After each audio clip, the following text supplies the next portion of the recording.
प्रमोद जी, आप जिस क्षेत्र से आते हैं वहाँ बीजेपी का प्रदर्शन चंपारण में बहुत अच्छा रहा। हुआ बहुत अच्छा है। चंपारण को प्रतिनिधित्व मिलने की उम्मीद तो होगी। अब ये नेतृत्व के ऊपर है। नेतृत्वकर्ता जो हम लोग के नेता माननीय नरेंद्र भाई मोदी, अमित शाह, हमारे नड्डा साहब और तावड़े साहब, इन सारे साहबों से आपकी बात हुई कुछ? नहीं, हम लोगों में बातचीत नहीं होता है। तो ये आप तो पहले मंत्री रह चुके हैं, तो क्या क्लेवर देखता है, समझता है, वो सब लोग जानता है। इतना अपनी सारी उम्र बीजेपी में ही खट गया। 1975 में मैं DIR 69 मीसा में जेल में था। जोड़ लीजिए कितना दिन हुआ। मंत्री का क्लेम बनता है। 50 साल की राजनीतिक जीवन है। अब देखिए क्या होता है। तो क्या क्या जातीय समीकरण को भी ध्यान में रखती है पार्टी, तो उस लिहाज से भी अपना कुछ हिसाब किताब जोड़ा? हम लोग क्या जोड़ेंगे, पार्टी जो जोड़ती है वही स्वरमान। प्रधानमंत्री भी आ रहे हैं ना, ये तो तय है, बड़ा कार्यक्रम हो रहा है। हाँ, देखिए पार्टी को इतनी बड़ी सफलता मिली है तो होगा ही बड़ा कार्यक्रम। और नीतीश कुमार शपथ लेंगे, ये तो तय है। तय है, तय है। कितने मंत्री लेंगे, ये सब बात तो जाहिर है। अब यहाँ पर देखिए, एक तस्वीर में एक बार फिर दिखा दे, जहाँ पर तिलक लगाया जा रहा है। बीजेपी की जो महिला कार्यकर्ता हैं वो सबों को तिलक लगा रही हैं। लेकिन जो लोग यहाँ से जा रहे हैं, सबके मन में यही सवाल कि मंत्री पद का तिलक किसको लगेगा, डिप्टी CM का तिलक किसके माथे पर सजेगा। और ये सारे सवाल हैं जिनका जवाब जो है बस थोड़ी देर में मिलेगा। यहाँ पर देखिए, गेट पर एक सज्जन है जिन्होंने लिस्ट ले रखी है विधायकों की। वो एक एक करके लिस्ट में मार्क करते जा रहे हैं कि कौन आया कौन नहीं आया। और इधर थाली में आप देखिए तिलक लेकर और यहाँ गुलदस्ता लेकर यहाँ पर स्वागत करने के लिए इंतजार कर रही हैं बीजेपी की महिला कार्यकर्ता। लगभग सभी बड़े चेहरे आ चुके हैं। एक गायत्री देवी नजर आ रही हैं, इनसे बात करते हैं। ये बताइए कि सीतामढ़ी जो है वहाँ भी बीजेपी का प्रदर्शन बहुत अच्छा रहा, तो सीतामढ़ी से कौन बन रहा है मंत्री? देखिए, पार्टी के जो निर्णय होगा उस निर्णय पर हम लोग चलते हैं।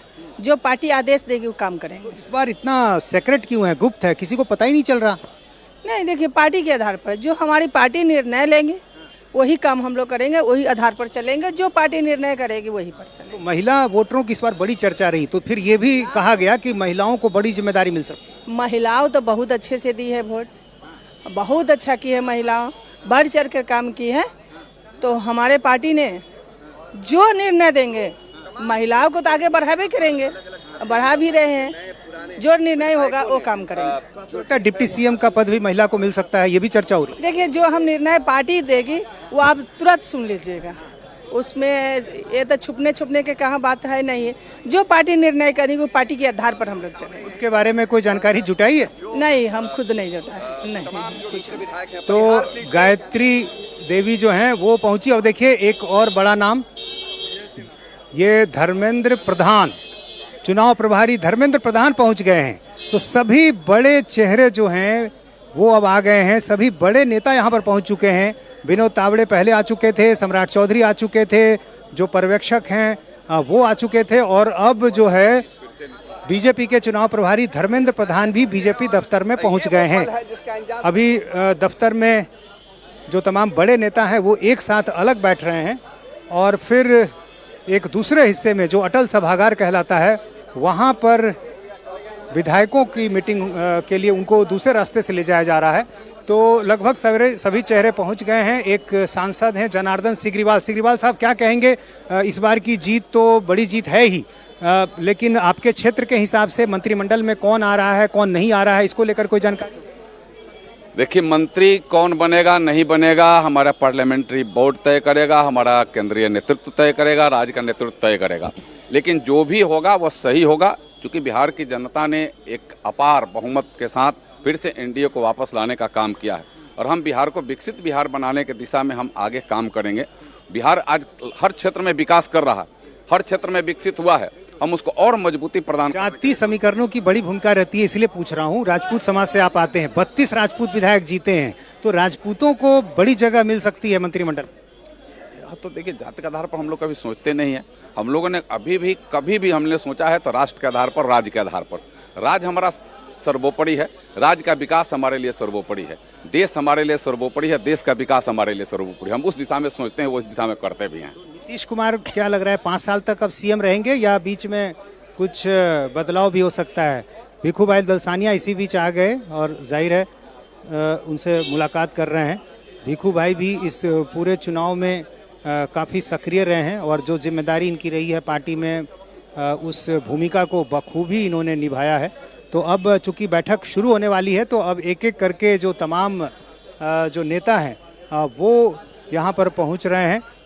इसके अलावा जो तमाम बड़े नेता हैं वो एक साथ बैठे हुए हैं बीजेपी दफ्तर में। और दूसरे हिस्से में यहाँ देखिए विजय सिन्हा, डिप्टी सीएम विजय सिन्हा भी पहुंच गए हैं और इन्हीं के नाम की सबसे ज़्यादा चर्चा है कि डिप्टी सीएम विजय सिन्हा फिर से रिपीट होंगे या नहीं होंगे।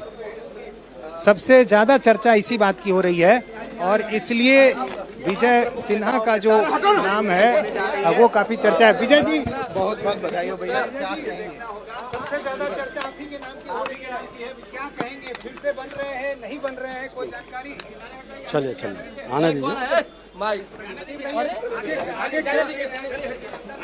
अभी जाहिर है कुछ नहीं बोल रहे हैं विजय सिन्हा। जाहिर है अभी जो पार्टी का एक तौर तरीका है उसमें खुद के बारे में कोई कहता भी नहीं है और जानकारी के आधार पर भी देखें तो बहुत ज़्यादा जानकारी अभी किसी को नहीं है। किसी को नहीं पता कि आखिर डिप्टी सीएम कौन होगा, क्या दोनों चेहरे रिपीट होंगे या सिर्फ एक चेहरा रिपीट होगा। ये ऐसे सवाल हैं जिसका इंतजार सबों को है और धीरे धीरे आप देखिए महिला विधायकों का पहुंचने का सिलसिला जारी है। ये बताइए महिला की भूमिका इस बार चुनाव में बहुत रही तो उस लिहाज से कुछ सोचा है? देखिए आदरणीय प्रधानमंत्री जी और नीतीश कुमार जी जो हमारे मुख्यमंत्री जी हैं उनके जो सोच है महिलाओं को आगे बढ़ाने की, तो निश्चित उसका परिलक्षण आप देखे होंगे इस बार के बिहार के चुनाव में दिखा। और आने वाले समय में महिलाओं को निश्चित रूप से मंत्रिमंडल और हर जगह मौका मिलेगा, मुझे पूरा विश्वास है।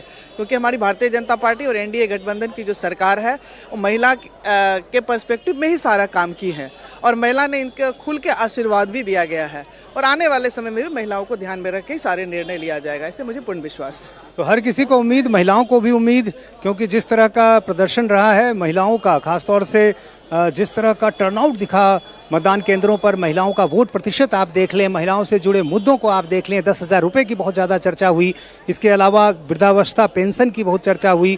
तो ये तमाम ऐसे योजनाएं थी जिसकी वजह से माना जा रहा है कि एनडीए को इतनी बड़ी जीत मिली है। तो ऐसे में इस बात की चर्चा कि महिला चेहरे को इस बार ज़्यादा प्रतिनिधित्व मिलेगा और ये भी चर्चा कि एक बड़ा नाम महिलाओं के बीच से हो सकता है।